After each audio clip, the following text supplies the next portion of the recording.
दोस्तों, ज्ञानवापी, ताजमहल और कुतुब मीनार के बाद अब अजमेर शरीफ दरगाह के मंदिर होने का दावा किया गया है।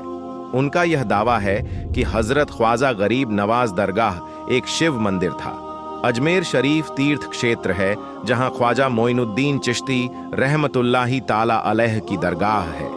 लोग यहां आकर मुरादें मांगते हैं और मन्नत पूरी होने पर ख्वाजा मोइनुद्दीन चिश्ती रहमतुल्लाह ताला अलैह की दरगाह हमें चढ़ावे चढ़ाते हैं। हजरत मोइनुद्दीन चिश्ती रहमतुल्लाह अलैह अल्लाह के एक ऐसे वाली हैं जिनकी मज़ार शरीफ पर धर्म और मजहब का कोई भी बंधन नहीं है। यानी कि आपकी मज़ार शरीफ पर सिर्फ मुसलमान ही नहीं जाते हैं, बल्कि हिंदू से लेकर हर धर्म और मजहब के लोग आपकी मज़ार शरीफ पर हाजिरी देने के लिए पहुंचते हैं और अपनी अपनी मुरादें पूरी करते हैं। दोस्तों, जैसा कि आप सभी को मालूम है कि हजरत ख्वाजा गरीब नवाज रहमतुल्लाह अलैह की दरगाह अजमेर शरीफ में मौजूद है।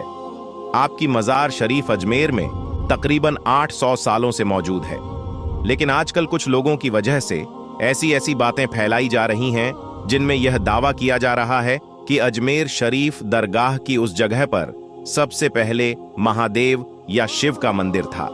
यानी कि मंदिर को तोड़कर इस दरगाह को बनाया गया है। और इस बात का सिर्फ दावा ही नहीं किया जा रहा है, बल्कि अजमेर शरीफ की दरगाह को लेकर एक याचिका भी दायर की गई है, जिसमें यह कहा गया है कि जिस जगह पर आज ख्वाजा गरीब नवाज की दरगाह है, उस जगह पर पहले महादेव का मंदिर हुआ करता था। और यही नहीं, जिस जगह पर आज मज़ार शरीफ मौजूद है, उस जगह पर भगवान का गर्भगृह था। यानी कि उस जगह पर शिवलिंग मौजूद है। इसलिए इस जगह की ASI से जांच करवाई जाए और फिर इस अतिक्रमण को हटाया जाए और आखिर में इस दरगाह को मंदिर घोषित करके हमें पूजा पाठ करने का अधिकार दिया जाए, ऐसा इस याचिका में दावा किया गया है। दोस्तों, आज की इस वीडियो में हम आपको अजमेर दरगाह की पूरी हिस्ट्री बताने वाले हैं। यानी कि हजरत ख्वाजा गरीब नवाज की दरगाह को अजमेर में कब और किसने बनाया था, किस जगह पर बनाया था और आपकी असल मज़ार शरीफ किस जगह पर मौजूद है। और साथ ही साथ आपको यह भी बताने वाले हैं कि क्या सच में इस दरगाह शरीफ को किसी मंदिर को तोड़कर बनाया गया है। हकीकत जानकर यकीनन आपके भी होश उड़ जाएंगे।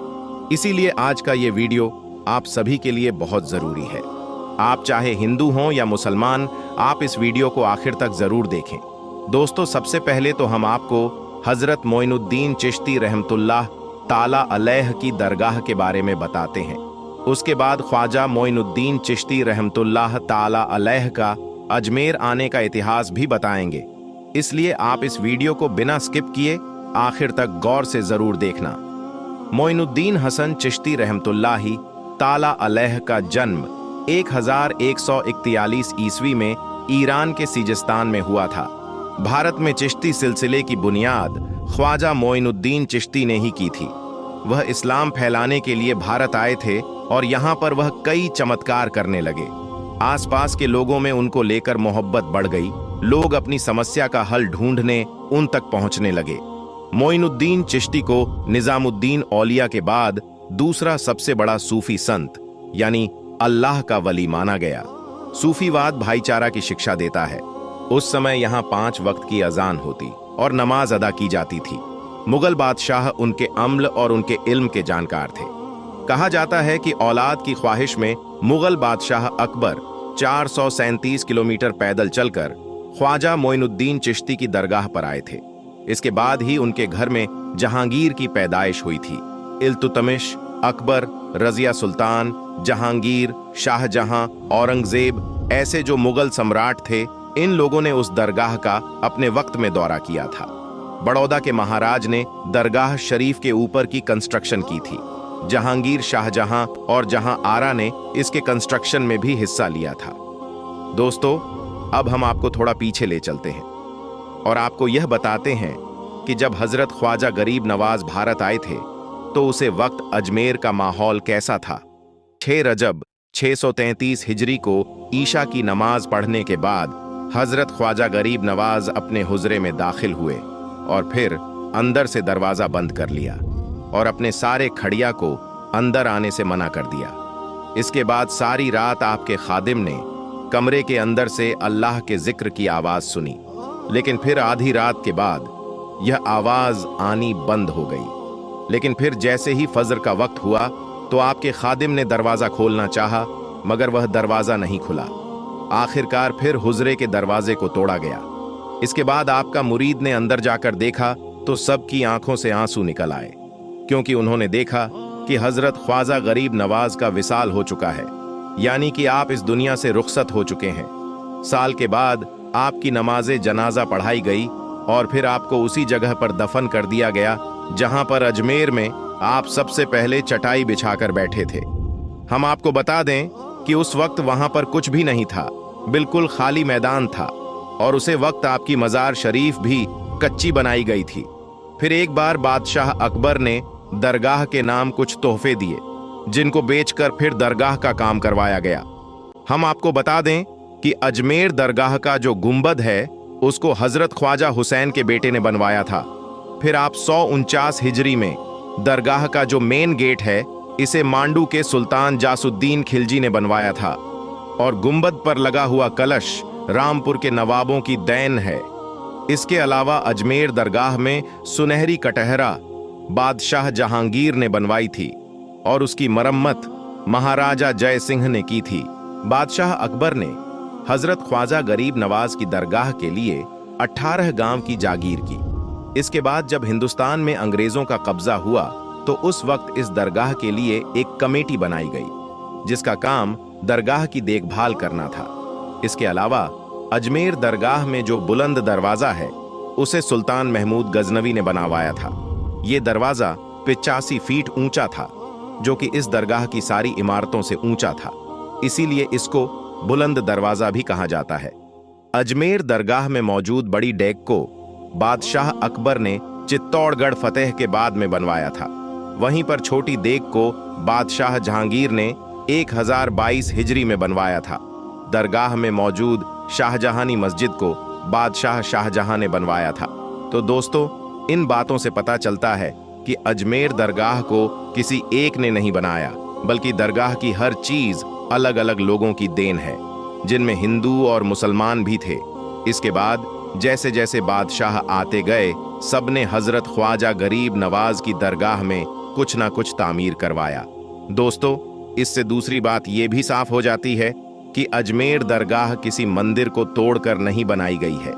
यह बात सिर्फ और सिर्फ कुछ लोगों का प्रोपेगेंडा है, यानी कि कुछ लोग हैं जो पॉपुलर होने के लिए या फिर अपने निजी स्वार्थ के लिए इस तरह की बातें कर रहे हैं। मगर याद रखें, इन बातों में कहीं पर भी कोई सच्चाई नहीं है। ये बात बिल्कुल झूठ है कि अजमेर दरगाह किसी मंदिर को तोड़कर बनाई गई है। दोस्तों, ख्वाजा गरीब नवाज चिश्ती रहमतुल्लाह अलैह की मज़ार मुबारक को हिंदुस्तान के बादशाह औरंगजेब आलमगीर ने तोड़ने का इरादा किया। बादशाह औरंगजेब को वलियों के बारे में यह गलत फहमी थी कि मरने के बाद मज़ारों में उन्हें जिंदा किया जाता है। अपने इसी वहम को दूर करने के लिए बादशाह औरंगजेब एक दिन गरीब नवाज की जियारत करने के लिए अजमेर शरीफ पहुंचे, और जब अजमेर शरीफ पहुंचे तो अजमेर पहुंचकर औरंगजेब ने अपने काजी से कहा कि चलो मान लेता हूं कि गरीब नवाज अल्लाह के वली हैं, मगर मैं तभी मानूंगा जब मैं उनको सलाम पेश करूंगा और मुझे सलाम का जवाब मिलेगा। अगर मुझे सलाम का जवाब नहीं मिला तो मैं मज़ार शरीफ को तोड़ दूंगा। औरंगजेब आलमगीर जब मज़ार पर पहुंचे तो वहां पर उन्हें एक अदना सा शख्स बैठा हुआ दिखाई दिया। वह शख्स इंतजार कर रहा था। बादशाह औरंगजेब ने उस शख्स से पूछा कि क्या मामला है, तुम यहां पर क्यों बैठे हो और तुम परेशान क्यों लग रहे हो? तो उस शख्स ने बादशाह औरंगजेब से कहा, हजरत, मैं आंख से नाबीना हूं, यानी मैं अंधा हूं, और काफी वक्त से ख्वाजा गरीब नवाज रहमतुल्लाहीश अलैह से दुआ कर रहा हूं कि मेरी आंखों की रोशनी मुझे वापस मिल जाए, लेकिन कोई फायदा नहीं होता। मैं काफी वक्त से यहां पर हाजिरी दे रहा हूं और रो रो कर दुआ भी कर रहा हूं कि या अल्लाह, अपने इस वली के सदके मेरी आंखों की रोशनी मुझे वापस कर दे, मगर आज तक मुझे कोई फायदा नहीं हुआ, यानी मेरी आज तक कोई हाजिरी और दुआ कबूल नहीं हुई। तो बादशाह औरंगजेब ने उस अंधे शख्स से कहा कि मैं मज़ार पर सलाम पेश करने के लिए जा रहा हूं, और जब मैं वापस आऊं तब तक अगर तेरी आंखों की रोशनी तुझे वापस न मिली तो मैं तलवार से तेरी गर्दन उड़ा दूंगा। इतना सुनते ही वो अंधा आदमी बहुत ही ज्यादा परेशान हो गया और बहुत ज्यादा गमगीन हो गया, और वो अंधा आदमी सोचने लगा कि अब क्या होगा। अब तक तो मेरी आंखों की रोशनी नहीं थी, लेकिन अब मेरी गर्दन भी उड़ा दी जाएगी। यानी वह अंधा शख्स कहने लगा कि अब तक तो मैं अपनी आंखों की रोशनी से ही परेशान था कि मेरी आंखों की रोशनी नहीं है, मैं अंधा हूं, लेकिन बादशाह ने अब मेरी गर्दन उड़ने की बात कर दी है, यानी मेरा बचना अब बहुत ही ज्यादा मुश्किल लग रहा है। फिर उस अंधे आदमी ने जोर जोर से रोना शुरू कर दिया और तड़प तड़प कर ख्वाजा गरीब नवाज से फरियाद किया। और जब बादशाह औरंगजेब ने ख्वाजा गरीब नवाज को सलाम पेश किया, यानी जब बादशाह औरंगजेब मज़ार के पास पहुंचे और मज़ार के पास जाकर उन्होंने सलाम किया, तो मज़ार में से कोई जवाब नहीं मिला। जब बादशाह औरंगजेब ने एक बार सलाम किया तो जवाब नहीं मिला। फिर बादशाह औरंगजेब ने दूसरी बार सलाम किया, फिर भी सलाम का जवाब नहीं मिला। लेकिन जब तीसरी बार औरंगजेब बादशाह ने अस्सलामु अलैकुम व रहमतुल्लाहि व बरकातु कहा, तो अंदर से आवाज आई कि वालेकुम सलाम व रहमतुल्लाहि व बरकातु। और फिर मज़ार शरीफ से आवाज आती है कि ए बादशाह औरंगजेब, दोबारा ऐसी जिद ना करना, क्योंकि तुम्हारी जिद की वजह से मैं इस अंधे की आंखों की रोशनी लेने अर्श इलाही पर गया था, और इसी वजह से तुम्हारे सलाम के जवाब देने में देरी हो गई। सुबहान अल्लाह। दोस्तों, ख्वाजा गरीब नवाज की करामात को देखने के बाद बादशाह औरंगजेब आलमगीर रहमतुल्लाह अलैह एक अल्लाह की वली बन गए। अल्लाहू अकबर। तो दोस्तों, ये शान होती है अल्लाह के वलियों की। ये वाकया देखने के बाद बादशाह औरंगजेब एक अल्लाह के बहुत बड़े वली बन गए, जिन्होंने एक किताब भी लिखी है जिसका नाम है फतवाए आलमगीरी।